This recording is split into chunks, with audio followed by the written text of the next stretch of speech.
India বনাম বাংলাদেশের সবচেয়ে হাই ভোল্টেজ খেলা হবে আজকে। আর আজকে আমাদের হাই ভোল্টেজ খেলায় আমরা বাংলাদেশ জিতবো, এটা আমরা সবাই এখানে আশাবাদী আছি। সবারই মতামত আপনারা শুনে যাবেন, লাস্টে মজা আছে, আপনারা একটু শুনে যাবেন। বাংলাদেশ জিতবে, আজকে বাংলাদেশ জিতবে, ইন্ডিয়া হারবে। জিতবে বাংলাদেশ, জিতবে ইন্ডিয়া হারবে বাংলাদেশ। আজকের ম্যাচ ইন্ডিয়া বনাম বাংলাদেশের ম্যাচে বাংলাদেশ 100% জিতবে, আশাবাদী আমরা। এখন আজকে যে খেলাটা হইব বাংলাদেশের, আজকে পারবো। মিরাজ ভাই আসলে এটা কথাটা বলছে, এটা একটু ভুল বলছে, কিন্তু আজকে জিতবে বাংলাদেশ।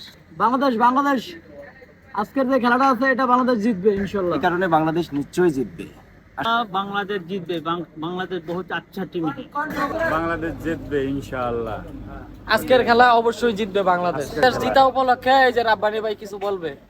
ইনশাআল্লাহ বাংলাদেশ জিতবে, ইনশাআল্লাহ। কনফার্ম আমি 100% বাংলাদেশ জিতবো।